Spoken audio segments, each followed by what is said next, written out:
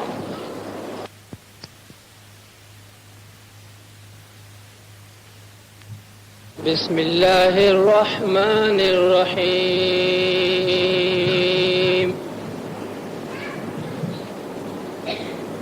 يا أيها الذين آمنوا اتقوا الله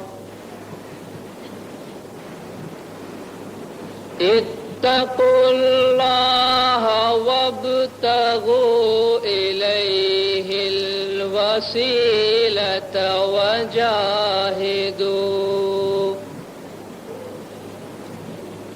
وجاهدوا في سبيله لعلكم تفلحون صدق اللہ العظیم۔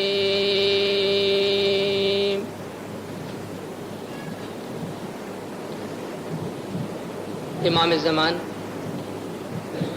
سرکار عالی وقار نور خداوند برحق نور مولانا شاہ کریم الحسینی حاضر امام کے مبارک نام پہ صلوات پڑھ دندار اللہم صلی علی محمد و آل محمد۔ دیندارو، کل میں آپ سے عرض کر رہا تھا کہ خداوند تعالی جو احسن الخالقین ہے، یعنی بہترین تخلیق کرنے والا ہے،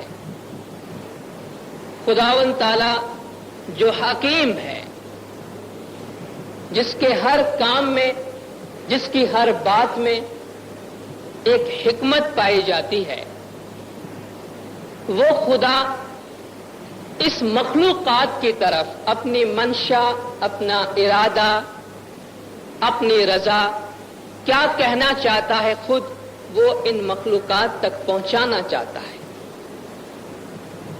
کائنات کا ایک بھی ذرہ ایسا نہیں ہے جس کے متعلق ہم یہ تصور کر سکے کہ خدا نے اس کو عبث اور خامخواہ تخلیق کیا ہے۔ ان فی خلق السماوات والارض واختلاف اللیل والنہار لآیات لأولی الالباب، خدا فرماتا ہے کہ زمین و آسمان کی پیدائش میں، دن اور رات کے ہیر پھیر میں ان لوگوں کے لیے نشانیاں موجود ہیں جو عقل رکھتے ہیں، جو سمجھداری رکھتے ہیں۔ اور وہ عقل والے کیا کرتے ہیں؟ الذین یذکرون اللہ قیاما وقعودا وعلی جنوبہم، وہ عقل مند لوگ وہ ہیں جو جبکہ کھڑے ہیں، بیٹھے ہیں یا لیٹے ہیں خدا کا ذکر کرتے ہیں۔ اور کیا کرتے ہیں؟ وَيَتَفَكَّرُونَ فِي خَلْقِ السَّمَاوَاتِ وَالْأَرْضِ، زمین و آسمان کی تخلیق میں، زمین و آسمان کی پیدائش میں غور و فکر کرتے ہیں۔ اور جب غور و فکر کرتے ہیں تو بے ساختہ یہ کہہ اٹھتے ہیں کہ ربنا ما خلقت ھذا باطلا، اے ہمارے پروردگار تو نے ان کو بیکار پیدا نہیں کیا ہے۔ سبحانک، تیری ذات پاک ہے، بابرکت ہے، فقنا عذاب النار، ہمیں آگ کے عذاب سے محفوظ رکھنا۔ قرآن حکیم کو اٹھائیے، خاص طور پہ سورۃ الرحمن کو اٹھائیے، خداوند تعالیٰ اپنی ایک ایک نعمت کو گنواتا ہے۔ میں نے تم پر یہ نعمت کی، فَبِأَيِّ آلَاءِ رَبِّكُمَا تُكَذِّبَانِ، اے انسان اور جنات، تم اپنے پروردگار کی کون کون سی نعمت کو جھٹلاؤ گے؟ تم اپنے پروردگار کی کون کون سی نعمت کو جھٹلاؤ گے؟ بار بار ہر آیت کے بعد ایک آیت یہ آتی ہے، فَبِأَيِّ آلَاءِ رَبِّكُمَا تُكَذِّبَانِ۔ دنیا میں اتنی بے جان چیزیں، یہ آسمان، زمین، سورج، چاند، ستارے، مٹی، کنکریاں، اس کے بارے میں بھی جب خدا کہتا ہے کہ اس میں نشانیاں ہیں، اس میں ایک میسج ہے، ایک پیغام ہے، تو اشرف المخلوقات انسان کہ جب اس کی تخلیق کی بات کرتا ہے خدا تو عام بات نہیں کرتا ہے، قسمیں کھا کے بات کرتا ہے۔ بھلا بتائیے، خدا کو بھی قسمیں کھانے کی ضرورت ہے؟ لیکن آپ دیکھیے جہاں خدا انسان کی بات کرتا ہے، جہاں خدا انسان کو پیدا کرنے کی بات کرتا ہے تو ایک نہیں دو نہیں چار قسمیں کھاتا ہے۔ وَالتِّينِ وَالزَّيْتُونِ وَطُورِ سِينِينَ وَهَٰذَا الْبَلَدِ الْأَمِينِ لَقَدْ خَلَقْنَا الْإِنسَانَ فِي أَحْسَنِ تَقْوِيمٍ۔ والتین والزیتون، انجیر کی قسم ہے، زیتون کی قسم ہے، طور سینا کی قسم ہے، اور اس امن والے شہر کی قسم ہے۔ یہ چار ظاہری الفاظ ہیں، چونکہ موضوع سے باہر ہے اس لیے میں صرف اتنا گزارش کرتا ہوں کہ یہ چار ظاہری چیزوں کی قسم نہیں ہے، بلکہ اسماعیلی تعلیمات کے مطابق اس کے پیچھے تعویل ہے، باطن ہے۔ اور یہ جو چار قسمیں خدا کھاتا ہے وہ عقل کل، نفس کل، ناطق اور اساس، یہ چار بلند و بالا روحانی ہستیوں کی قسمیں کھاتا ہے خدا، کہ عقل کل کی قسم ہے، نفس کل کی قسم ہے، ناطق کی قسم ہے اور اساس کی قسم ہے۔ بھئی قسم کھا کر کیا کہنا چاہتے ہیں؟ لَقَدْ خَلَقْنَا الْإِنسَانَ فِي أَحْسَنِ تَقْوِيمٍ، واللہ انسان کو ہم نے بہت اچھا بنایا ہے، انسان کو ہم نے بہترین بنایا ہے۔ اگر انسان کو بہترین بنایا ہے تو کیا انسان کی تخلیق بے مقصد ہو سکتی؟ بلکہ یوں کہنا چاہیے کہ یہ انسان ہی ہے جس کے لیے خدا نے اس پوری کائنات کو بنایا ہے۔ دنیا سرجے نے شامور ان اپایا، پون پانی پیدا کیدا، کہورے جیو تمہیں کس کارن آویا نہ کیدی صاحب جی نسریوا۔ زمین، آسمان، سورج، چاند، ستارے، یہ سب خدا کی نعمتیں انسان کے لیے ہیں۔ انسان کس کے لیے ہے؟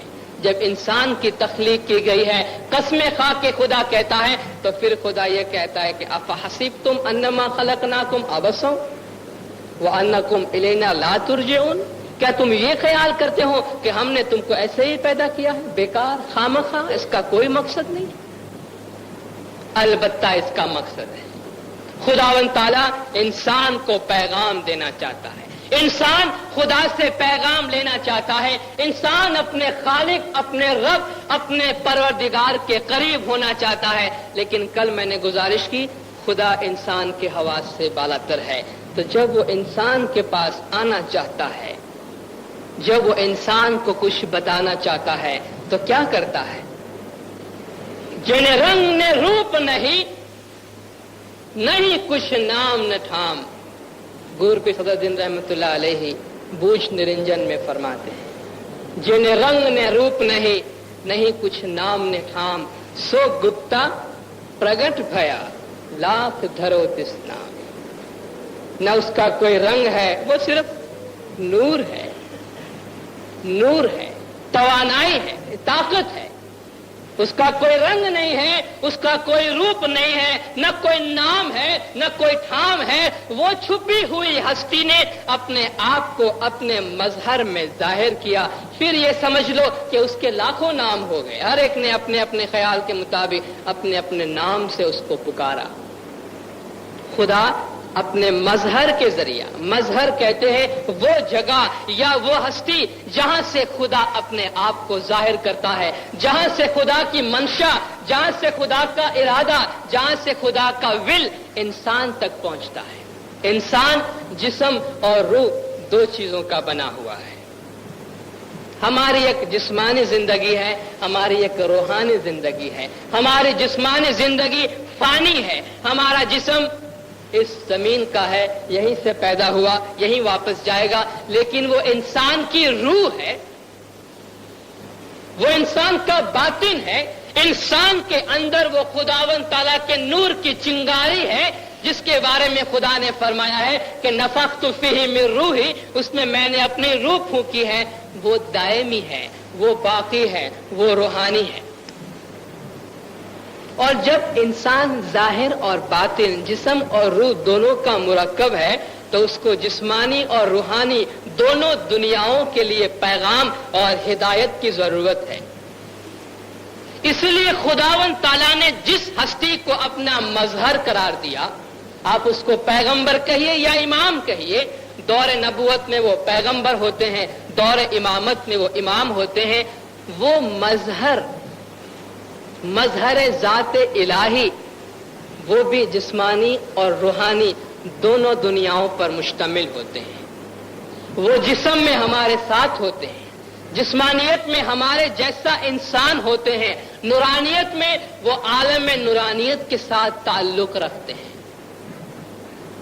جس وقت خداوند تعالیٰ نے حضرت آدم علیہ السلام کی تخلیق کی تو اس کے بارے میں خدا نے کیسی بہترین بات بتائی کہ وَإِذْ قَالَ رَبُّكَ لِلْمَلَائِكَةِ إِنِّي خَالِقٌ بَشَرًا مِّن طِينٍ، جب تمہارے پروردگار نے فرشتوں سے کہا کہ ہم مٹی سے ایک انسان بنانے والے ہیں۔ دیکھیے یہاں جسمانیت کی بات ہے۔ جب تمہارے پروردگار نے فرمایا کہ ہم مٹی سے ایک بشر کو، ایک انسان کو بنانے والے ہیں، فَإِذَا سَوَّيْتُهُ وَنَفَخْتُ فِيهِ مِن رُّوحِي فَقَعُوا لَهُ سَاجِدِينَ، جب میں اس کو مکمل کر لوں اور اس میں اپنی روح پھونک دوں تو اے فرشتوں تم اس کے آگے سجدہ کرتے ہوئے گر جانا۔ دیکھیے جب پہلے درجے کی بات کرتا ہے، پہلے مرحلے کی بات کرتا ہے تو خدا یہ نہیں فرماتا کہ اے فرشتوں جب میں مٹی سے ایک پتلا بنا لوں تو تم اس کے آگے سجدہ کرنا، بلکہ دوسرے مرحلے پہ فرماتا ہے کہ نفخت فیہ من روحی، اس میں میں اپنے روح کو، اپنا نور کو منتقل کر دوں تو پھر تمہیں اختیار ہے کہ تم سجدہ کرو، اس لیے کہ وہ میرے امر کا مظہر بنتا ہے۔ ہم نے آج تک اولی الامر کی رٹ لگائی ہے۔ اولی الامر کا مطلب یہ ہے کہ زمانے کا امام خداوند تعالیٰ کے امر کا مظہر ہوتا ہے، زمانے کا امام کا جو قول ہوتا ہے وہ خدا کا قول ہوتا ہے، کسی اور کا قول نہیں ہوتا ہے۔ وہ ہمارے ساتھ ہیں، مظہر ہمارے جیسا انسان ہے، وہ خود کہتا ہے قل انما انا بشر مثلکم، اے محمد کہہ دو ان سے میں تمہارے جیسا بشر ہوں، میں تمہارے جیسا انسان ہوں، لیکن یاد رکھو یوحا الی، مجھ پہ وحی آتی ہے، میرا ایک تعلق اس دنیا کے ساتھ ہے جو تمہارا نہیں ہے۔ وما ينطق عن الهوى ان هو الا وحی یوحا، محمد صلوات اللہ علیہ تم سے جو کچھ بھی کہتے ہیں وہ اپنی طرف سے نہیں کہتے ہیں، وہ اوپر والے کی طرف سے کہتے ہیں۔ جو کچھ اس پہ وحی کی جاتی ہے، جو کچھ عالم بالا کی طرف سے اسے کہا جاتا ہے، وہی بات وہ تم تک پہنچاتا ہے۔ یہ جسمانیت اور روحانیت کی ایک آمیزش ہمارے سامنے آئی، ایک ایسی ہستی ہمارے سامنے آئی جو جسمانیت میں بھی ہمارے ساتھ ہے۔ کیوں خدا نے اپنے مظہر کو بشر میں ڈالا، کیوں بشر کو بھیجا؟ بھائی نورانیت میں تو خود وہاں پر تھا نا، چونکہ وہ ہمارے حواس سے بالا تر تھا، اور ہمیں ایسا انسان چاہیے، ایسی شخصیت، ایسی ہستی چاہیے جس کے قربت ہم حاصل کر سکے، ہم جس کے قریب جا سکے، جو ہمارے احساسات کو سمجھ سکے اور ہم میں سے ہو۔ تو خدا نے اپنے مظہر کو بشر میں لایا تاکہ جسمانیت میں ہم ان کے قریب رہیں، جسمانیت میں ہم ان کی قربت حاصل کر سکے، لیکن نورانیت نے وہ بلندی پر، نورانیت میں وہ علویت کی طرف سے، اعلیٰ مقام سے ان کا تعلق ہو۔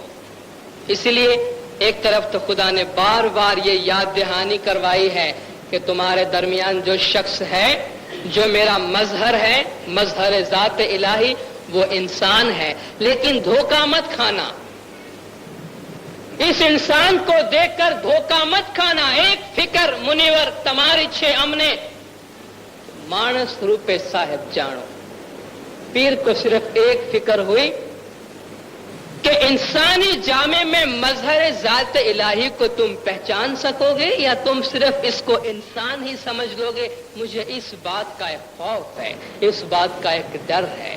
وہ تمہارے پاس انسان ہے، ماضی میں انبیاء کی تاریخ اٹھا کے دیکھیے، پیغمبروں کی جو جو قوم گمراہ ہو گئی ہے اس کی ایک بہت بڑی وجہ یہ تھی کہ وہ پیغمبروں کو محض اپنے جیسا ایک انسان سمجھتے تھے اور ان پر اعتراضات کرتے تھے۔ کہ بھئی یہ تو انسان ہے، مالی طور پہ ہم سے بھی نیچا ہے، ہم سے بھی گرا ہوا ہے، نہ ان کے ساتھ کوئی فرشتے ہیں، نہ ان کے پاس کوئی دولت ہے، نہ کوئی خزانہ ہے، یہ ان کو اچانک یہ فضیلت کیوں حاصل ہو گئی؟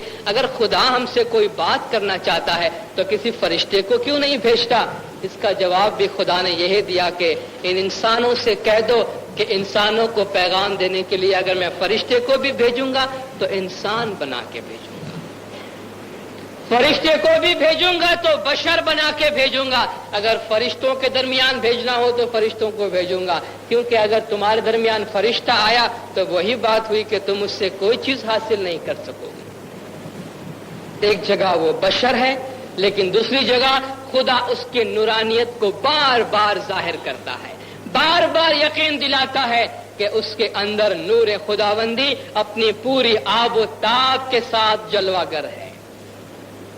جہاں خدا اپنے آپ کو کہتا ہے کہ اللہ نور السماوات والارض، خدا زمین و آسمان کا نور ہے، وہاں خدا اپنے مظہر کو بھی نور کہتا ہے کہ یریدون ان یطفئوا نور اللہ بافواہہم، کہ جو لوگ زمانے کے امام اور پیغمبروں کو تکلیف دے کر خداوند تعالیٰ کے دعوت بجھانے کی کوشش کرتے ہیں، لیکن یأبی اللہ الا ان یتم نورہ،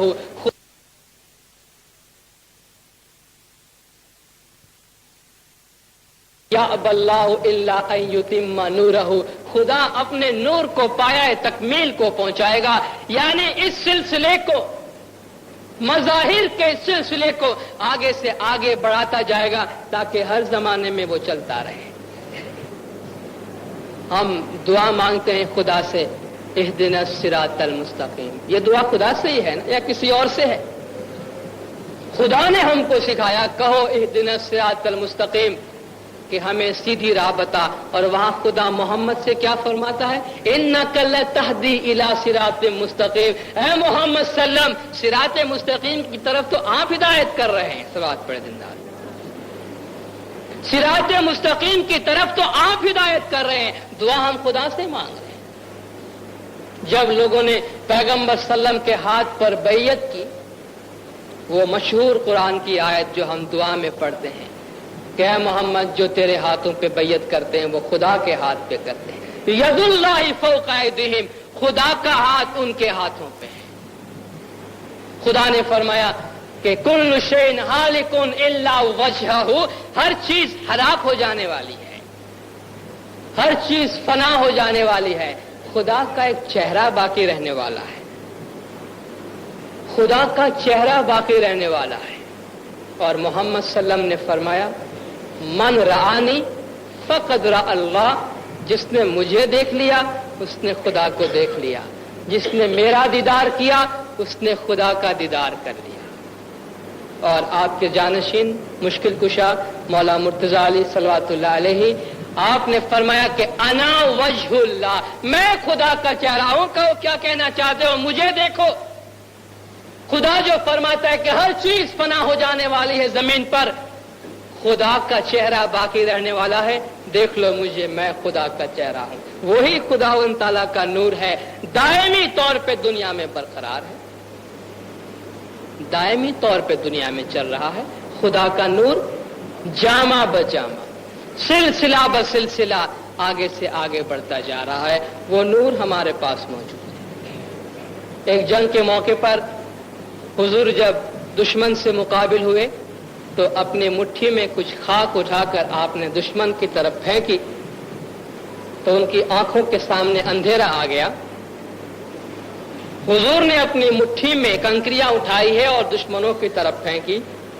خدا نے فرمایا کہ ما رمیت اذ رمیت ولکن اللہ رما، اے محمد صلی اللہ علیہ وسلم وہ مٹھی جو خاک کی پھینکی تھی وہ آپ نے نہیں پھینکی تھی، خدا نے پھینکی تھی، خدا نے پھینکی تھی۔ قرآن میں خدا اپنے آپ کو رحمان کہتا ہے، اپنے آپ کو رحیم کہتا ہے، وہ محمد کو رحمت للعالمین کہتا ہے، پوری کائنات کے لیے وہ رحمت ہے۔ جس طرح خدا رب العالمین ہے وہ رحمت للعالمین ہے، کوئی فرق نہیں ہے، ایک پردہ ہے، یہ صرف مظہر ہے۔